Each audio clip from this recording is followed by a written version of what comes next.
Moin moin and hello ladies and gentlemen, Don Spector here, today finally with another IEM review, and today I'm taking a look at the ND Nice from ND Audio, and yeah, what this thing can, what thing can't, let's discuss in today's review.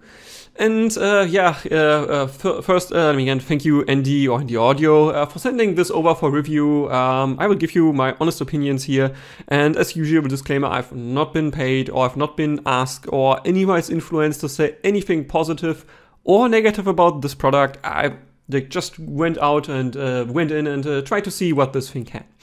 And as usual, we start with a quick package and accessories. That's the packaging, general box here, information on the back, comes with mic and without mic. And here you have this, I don't know, like this waifu trend, so not my entire thing, but if you like it, well, they follow this, and on the inside, it reminds me a bit of the KZ packaging. So yeah, you have this plastic here, you remove that, beneath the manual, and yeah, let me also get that off the picture. And then here would already be the IEM inside. On the bottom here would be the accessories, which of course include a cable, they include ear tips, and they include this carrying pouch.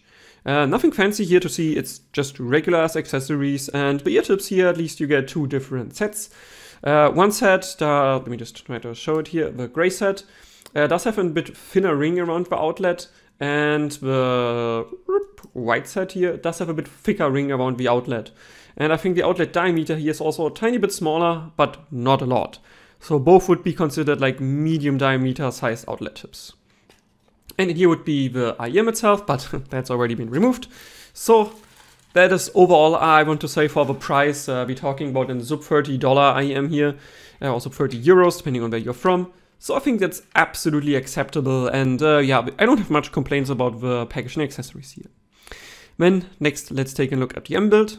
And yes, here we have the good boy, that's the IEM we are talking about. And if you have seen the KZ PR2, it somehow falls in similar aesthetic. Like it has a bit of a metal mesh, like metal shell on top, or metal faceplate. And beneath you can see it has this like holes. I think there's also a metal plate here, or plastic plate, difficult to see. Yeah, which just gives it this like semi-open bag like design. And yeah, the general build quality I would describe as pretty damn good. Like the shell is just a two-piece design, as you can see. It's this part is one piece, and this part here, the faceplate, is the second piece. The seams around the edges are also relatively minor. Like you can sometimes notice with the fingernail like this, but it's not too bad. And I also didn't see any glue around the edges here, so that's all fine. Adding to this, you can see well visible L&R markings here. Not color-coded though. I would prefer having color-coded dot somewhere, so I don't really need to read it, I just see which color it is. And on the inside, there's a pressure hole going on around here. So it should relieve some pressure, and we talk about that in the comfort. And then you have the nozzle itself here, and you can see this is not ear gunk, this is glue. You can see it here at the top. There is some glue visible here, and this is not great, but also not terrible. Like you could, now it actually went off finally. I tried to brush it off, but it didn't work that well so far. So yeah, that is a bit of glue, but not too much of a problem. And as you can see, the plate here is also glued in well enough, and I don't think it should fall out in any time soon. And then last but not least, the QDC connector here, what should I say, looks well integrated. I don't have any problems with that. So summary, IEM Build I think is pretty damn good. I don't have any complaints at this price, and even a bit more expensive, it would have been totally okay. However, the cable, slightly different story here. I think I would this time give you the verdict before I talk about the details.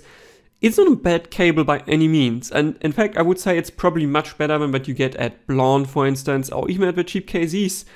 But still, I'm not a fan of the general tangliness of this cable. As you can see, if I just try to lay it here, it does not get straight. And that means if you just put it in your pocket or somewhere else, like it will tangle up rather easily. And if you go for cheap cables, I think the Zimgod EW100 here just did a better job. Like this is a cheap cable that I can get behind. It doesn't tangle up too much. It stays smooth. It's just overall better usable. But yeah, that's just the verdict here for the cable. Let's look at the details. This plug here, generally aluminium used at this price point, nice, looks good.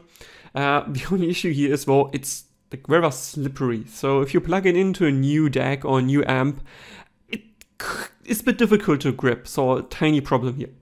Then behind that, and strain release that, as you can see, is actually squishing when I press it. So it should actually do a decent job in releasing strain. Should have been a bit longer for that, but not too much an issue here. Then we come to 4 cores that are not braided, like woven like this. I don't think this is a good woving, I don't know what the substantive of that is, a noun, sorry. So yeah, this never gets really straight, but it is at least done equally, or like equally over the whole distance. And the cores are not as thin as Blonde or KZ. So it is not as bad as those cables by any means. So not bad again, but not great. And then you have the splitter that has the same kind of aesthetics as the plug. So that's nice. And the splitter is just splitter, there's no complaints here. And then on top, as you can see, the cables get a bit thinner. I think they maybe should have kept the cables at the same thickness to make it a bit less tangly on top. But it's not too bad. It's not KZ or Blonde cable bad. So yeah. And yeah, last but not least, here, the microphone, you can see it's an aluminum box. The button has a good pressure point here, and you can actually hear it. So that's pretty neat. And it also has some slight strain releases on top at the bottom. And those, unfortunately, are a bit too thick and not really rubber, but more plastic, so they don't really release strain. And then last but not least, now we come to the ear hooks. And as you can see, this is just, it's angled a bit too much. Like, this is not how you should angle your cables. They shouldn't go directly back like this. Bend it a bit less, like not exactly straight down, but a bit less than this. Like if you see this angle, like maybe in this angle what my finger is now pointing. This is definitely too much. And also the radius this is bent and the thickness of the rubberization is just too much, meaning this definitively causes pressure hotspots about here on my ear. If you have a bit bigger ears, it will already cause hotspots here because, yeah, that is not a big bending radius here. Maybe they should have given this like 2-3 millimeters more up. It's prone to hotspots, especially because the rubber, I'm not sure how that is visible, let me get the cable like right next to it. It's thick rubber, so this is definitively a bit too much in my opinion and can hurt comfort in the long term. And yeah, last but not least, QTC connector here, no problems with that, it's QTC, it's like robust, does work. Slight issue here though, the L and R markings, as you can see, is not really well visible. Just my camera here does actually do a better job in like highlighting the R here, but in real life it's really difficult to see. Like more like this should be given good indication. Like it's not really well to see in real life. And again, just put a red dot on here somewhere, just indicates far better which side we have. Okay, after cable, let's talk about comfort and fit. And yeah, again, I'll be throwing on measurements of this IEM so you know actually how big it is. And yeah, I can actually see a bit better how it will fit your pinner.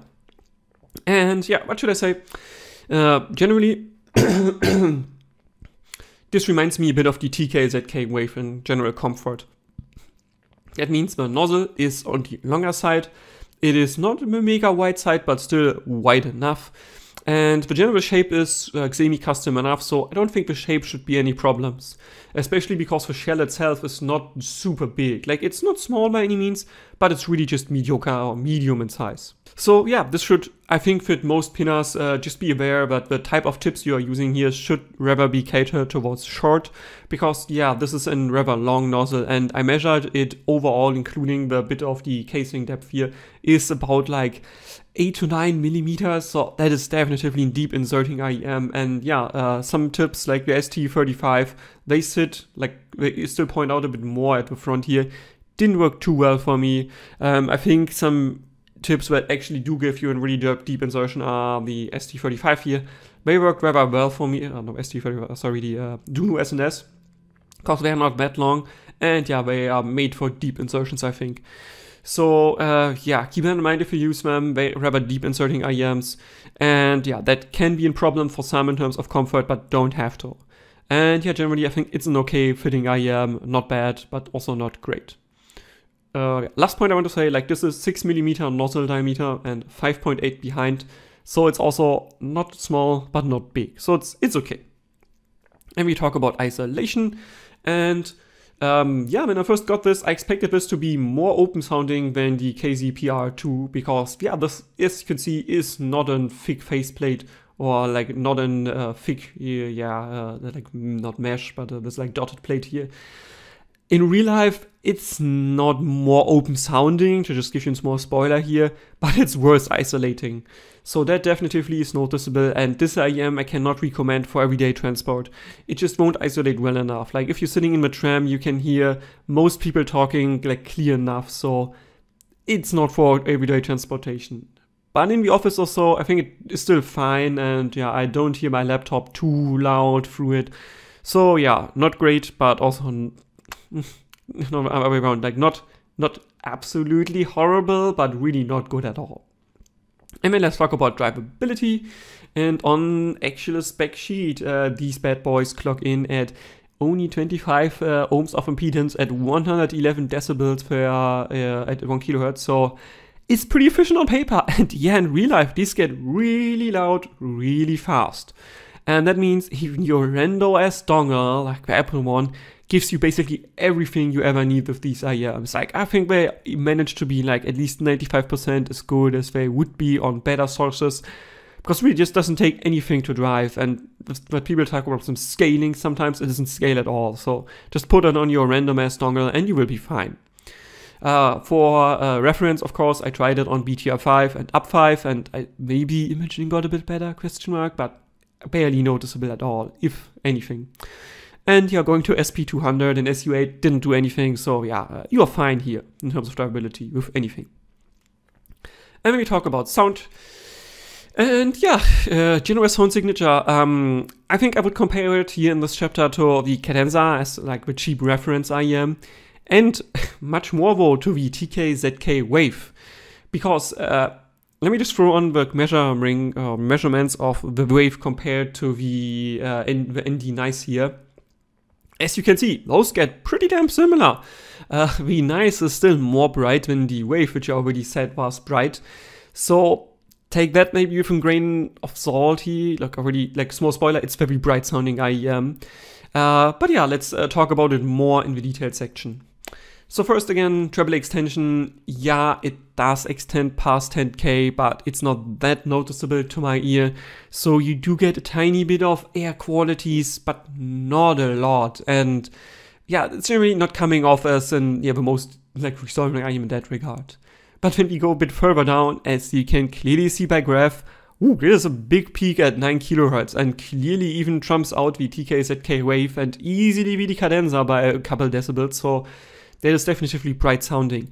And if you're unlucky and you don't get the right insertion depth, this 9K peak will shift to 8K and it will sound really unpleasant, really harsh. With a deep insertion wall, you will get a 9K peak and it's not too bad. But again, it can be a bit harsh occasionally.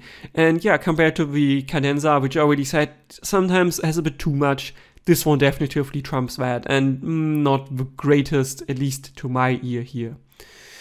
And yeah, going a bit further down, you can see it continues the trend of a very bright IEM with a lot of energy a bit before 5K. And I think this might be the most controversial point here, because the dip after 5K is totally fine. That is in line with the cadenza or also with the TK-ZK wave. But generally, it's just a bit too much energy here. And combining that, when we go now to the lower treble / upper mids, you can see it also peaks very early at like 2.3K. So this can definitively create some shout. And with the dip at like 3K, where you traditionally or harmonish you want a peak to be, it can also occasionally sound a bit sucked out in the vocal department here, or some instruments just don't sound right to my ear. It is not too bad though, and I think you really need to do A/B to really like know why this is too much. But it is audible if you do A/B, and I would say next time in the audio, try to follow traditional tuning here. Like really just get your pinna gain from 1K to 3K, leave it at that, and then maybe you could try to do a slight dip and peak after that, but I think this is not the best tuning you should go for. It's also not too bad though, so if you like your IEM to be maybe, I don't want to say like generally shouty, but very forward in the upper mid department, this could be for you. For me though, I think I like it more traditional at 3K, and yeah, so yeah. But again, comparison to TK-ZK Wave, you see it follows that, and I said the wave was bright. This one is again a bit more bright, and yeah, just genuinely comes off as, I would say, a bit too forward in that regard.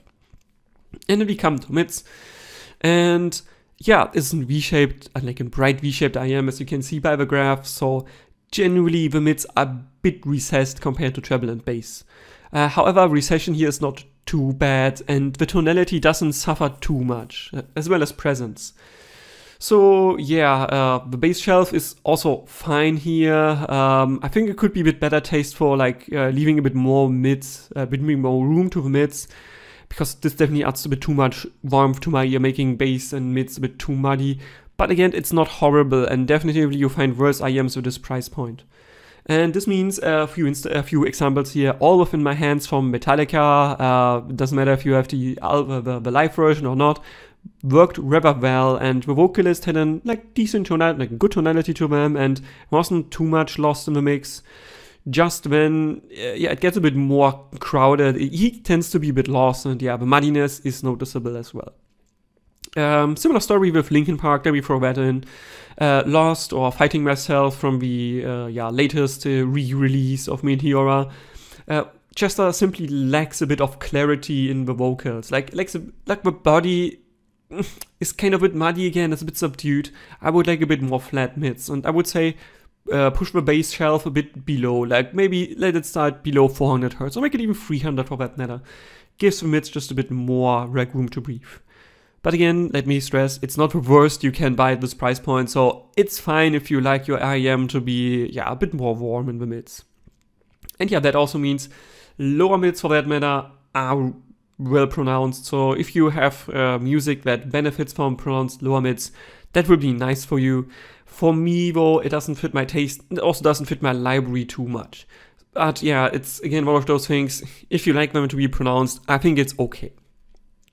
And then we come to bass, and yeah, the amount of bass is not too much here, it's also not too little, so you do get a decent amount of amplitude overall, about I think 7 decibels to be accurate, which yeah, gives it a nice fun feeling in quotes without coming off as too bassy. So that means you have a good kick bass here, like synthwave definitively profits from the general bass shelf and the pronounced mid bass here. And yeah, I did enjoy the Brigador soundtrack, which yeah, doesn't have too many, like it doesn't have mids at all, bass does have mids of course, but it doesn't have like vocals that really get pushed back too much. So yeah, that I like very much with the nice here, because yeah, it's more warm and yeah, just the synthwave, it just works fine. On a technical standpoint for this price, it's not as bad as I expected. Like, yeah, like it was totally fine. Like the decay is fast enough. The bass usually is also, so speed-wise, it's good enough for even more busy passages. And I didn't have too many complaints here at all. Tonality also liked, so yeah, mid-bass absolutely well done here. Unfortunately though, the slight roll-off below 60 Hz can be audible. And in soundtracks from for instance, Interstellar, the Mountains track in particular, it has a really deep sub-bass note. Let's go so deep. Gets a bit lost here. It's not too bad. It just lacks a bit of the deep you want. So it extends to about 2 minutes 14, which is not good, but also not horrible. Like other IEMs, like fall off faster and only manage 2 minutes 13. So this is a bit below what I'd like to see, but also not bad at all. Yeah, so overall bass is probably best thing that you can buy this IEM for. It's not like not bad, and also not the best maybe, because again the texture and speed, cadenza does better, but it's also not bad at all. So yeah, bass probably best thing about this IEM. And we come to technicalities, and first, Soundstage, it's not good. Like, it mostly is between your ears, there isn't much stage to speak of. I think the really early gain in the pinner is probably responsible for that. It's really mostly happening exactly in one blob in the middle between your ears. And yeah, that means the stage is pretty damn tiny, and the layering through that is mostly also just in the middle, like exactly where this IEM is, and then occasionally you get one left, one right, but mostly it's really just here and nothing else. So yeah, I think they could do better, and imaging is also not that great, so overall I think imaging, layering, staging is not a reason why you should buy it. But when you talk about separation dynamics and coherence, I think it doesn't start that well either. So even compared to the even cheaper EW100, I think I would take the EW100. Yeah, it just lacks a bit of pizzazz in the dynamic department here, especially in the macro dynamics. Oof, it's really not good here. I think part of the fault here, and we come to also coherence and timbre, the BA they put in here, because in hybrid setup, is in the nozzle and it's so audible. Like really, the coherence and timbre is not there. It's just off, and yeah, the treble just sounds not fitting at all, and it also hurts the macro dynamics because the usually quiet noises are much too loud most of the time, and it just doesn't sound natural at all. And yeah, the separation here though is fine. It's not great, but it's also not bad. And yeah, overall, I don't think it's a technical IEM. Like as I said, the EW100 I think is still more technical at a lower price point here. But again, it's also not horrible. Like I have heard definitely worse technical IEMs than this one. And that brings me to the verdict. And for the price being like around like 30 bucks or below 30 bucks, I don't think the nicest and bad deal at all. Like it is totally fine. The cable, as I said, is not the best thing in the world, but it's also not bad at all. And you can get it with a mic. And oh, sorry, I forgot to cut in the mic so far. Let me do that later on so you can see how it is for yourself. But yeah, generally, it's not a bad IEM, but compared to the EW100, which again, let me show you. EW100 is smaller in footprint. It does come off as a tiny bit more technical outside of the pure detail feeling. And it also usually is just a better fitting IEM in my opinion. So I struggle to give this thing a recommendation. It's not bad again, but again, we have the EW100 at like 20 bucks, and this is just better sounding in most things. And if in the audio, if you want to have productive recommendations here, let me throw the graph on again for just half a minute. Push the pin and gain back to 3K. Reduce the bass shelf a tiny bit. Let it start below 400 Hz, or maybe make it 300 Hz even. Even the roll-off would be fine. Just push the bass a bit back, make the mids a bit more clean, and reduce the treble a bit.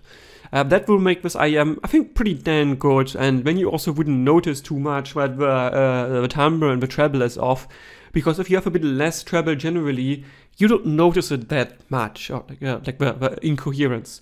So yeah, it's not bad IEM, but also not great. Although for an, I want to say, first try of a brand, I think we can give him benefit of a doubt here. Like if I continue a bit and make a second iteration or third, I think we could get also pretty competitive. But at the moment, Zimgod EW100 just better at like 20 bucks, and yeah, that's it. If you've enjoyed it, if you have questions, if you have criticisms, and yeah, just leave a comment please. And let me again apologize, I have a bit of a cold at the moment, so my voice sounds a bit occasionally. So apologies for that, but yeah, if there's anything, just leave a comment. And yeah, with this, Dawn Spector.